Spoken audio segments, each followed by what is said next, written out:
ମୁଁ ଭବାନୀ ଶଙ୍କର ପଟେଲ। ମୋର କବିତାର ଶୀର୍ଷକ ହେଉଛି ବାପା।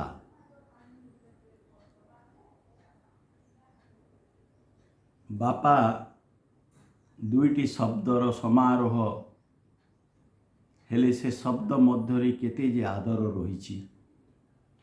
ବାପା ହିଁ ମୁଁ ତୁମ ବଡ଼ ପୁଅ ଭବାନୀ କହୁଛି। ତୁମେ ଗୋଟେ ନବ ସନ୍ତାନର ପିତା ହେ ବାପା। ଆଜିର ଶୀର୍ଷକ ବାପା।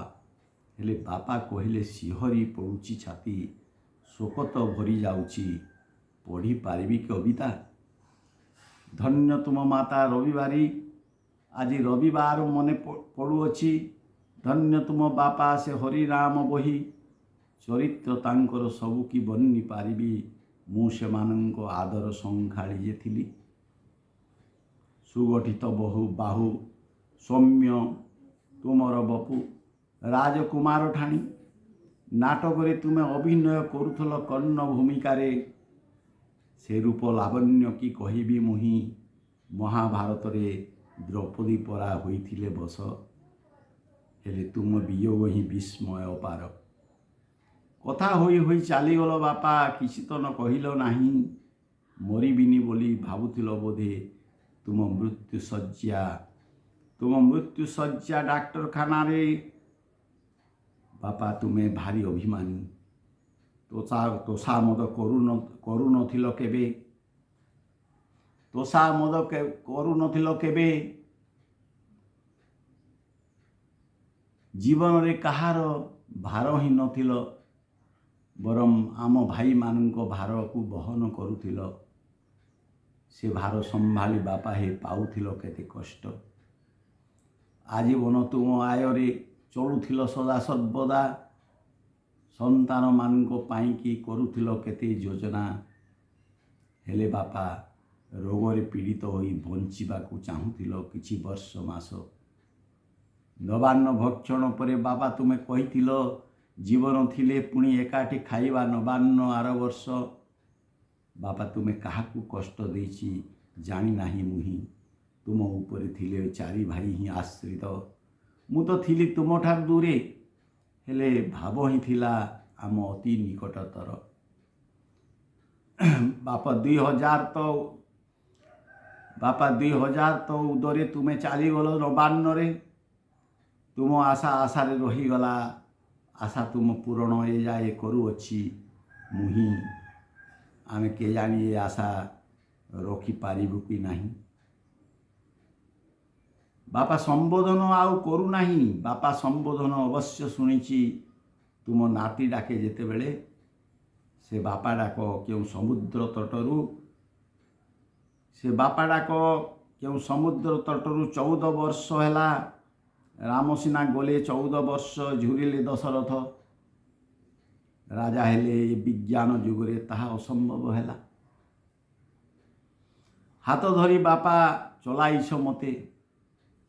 ହାତ ଧରି ବାପା ଚଲାଇଛ ମୋତେ। କାନ ଧରି ଶିଖାଇଛ କେତେ। ସାଗରରୁ ବ୍ୟାପ୍ତ ଆକାଶରୁ ଦୂର, ବାକ୍ୟ ତୁମ ବଜ୍ରବାଣ। ସାଗରରୁ ବ୍ୟାପ୍ତ ଆକାଶରୁ ଦୂର, ବାକ୍ୟ ତୁମ ବଜ୍ରବାଣ। ସେ ଭାଷା ହିଁ ଯେ ବୁଝେ ନାରିକଳପଣେ, ସେହି ତୁମ ଚରିତ୍ର। କର୍ମ ଜୀବନରେ ଶିକ୍ଷକ ଥିଲ ତୁମେ। ପ୍ରାକ୍ଟିସିଂ ବଲାଙ୍ଗୀରରେ। ରଜା ଘରେ ଯାଇ ଜୁନାଡିହିଠାରେ ଟ୍ୟୁସନ୍ କରି ଘର ଚଳାଉଥିଲ। ଧଳା ଫରଫର ଧୋତି ଢିରା ସହ ଦିଶୁଥିଲ ଶିକ୍ଷକ ଭଳି।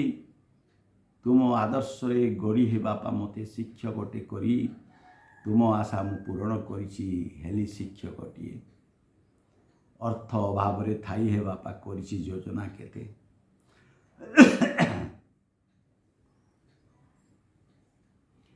ଶିକ୍ଷକଟେ ହୋଇ ଅଗଣିତ ଶିଶୁଙ୍କୁ ଜ୍ଞାନ ଦେଲ। ଖଡ଼ିଥିଲା ତୁମ ଜୀବନର ଅସ୍ତ୍ର। ଯୁଦ୍ଧକ୍ଷେତ୍ର କଳାପଟା। ଶିକ୍ଷା ମନ୍ଦାକିନୀ ବୁହାଇ ଜିଲ୍ଲାରେ ସେ ପରମ୍ପରା ମୋତେ ଦେଲ। ବାପା ଶବ୍ଦଟିଏ ନୁହଁ କ୍ଷୁଦ୍ର ଶବ୍ଦ। ବାପା ଶବ୍ଦଟିଏ ନୁହଁ କ୍ଷୁଦ୍ର ଶବ୍ଦ, ମନେ ରଖିଥାଅ ସର୍ବେ। ପିତା ଅଟନ୍ତି ଯେ ସ୍ୱର୍ଗଠାରୁ ଉଚ୍ଚ, ମାତା ଧରିତ୍ରୀ ଭଳି। ଚିରନ୍ତନ ଅଟେ ଏହି ବାପା ଶବ୍ଦ ବ୍ରହ୍ମଙ୍କ ସ୍ୱରୂପ ଭଳି। ପିତା ହିଁ ଈଶ୍ୱର, ପିତା ହିଁ ଦେବତା, ପିତା ହିଁ ସ୍ୱର୍ଗପୁର। ତାଙ୍କର ଆଦର, ତାଙ୍କର ପ୍ରେରଣା ପାଇଥାନ୍ତି ସନ୍ତାନ ଗଣେ। ସନ୍ତାନମାନଙ୍କ ମଙ୍ଗଳ ପାଇଁକା ମାତା ପିତା ଦେଇଥାନ୍ତି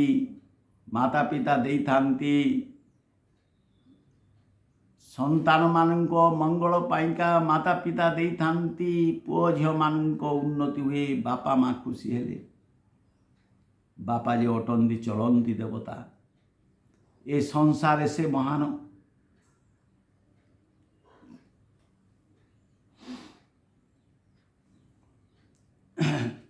ତାଙ୍କ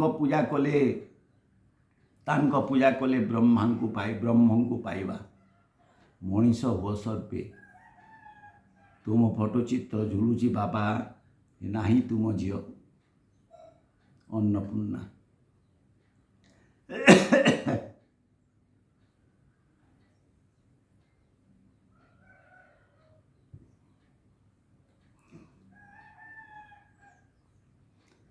ତୁମ ଦୁଇ ଜଣ ମନେ ପଡ଼ ବାପା, ହେଲେ ମୁଁ ପାଇବି ନାହିଁ।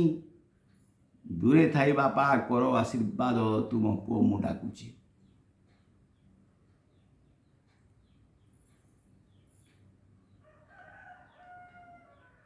କେହି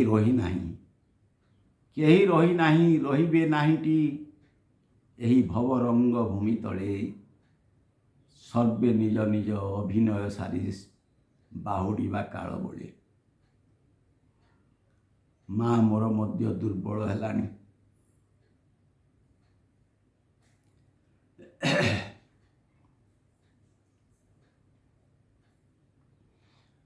ତାର ଯତ୍ନ ସବୁ କରନ୍ତି ସର୍ବେ। ତୁମେ ସିନା ବାପା ଆମକୁ ଛାଡ଼ିଗଲ, ମାଆକୁ ଛାଡ଼ିବୁ ନାହିଁ କେବେ।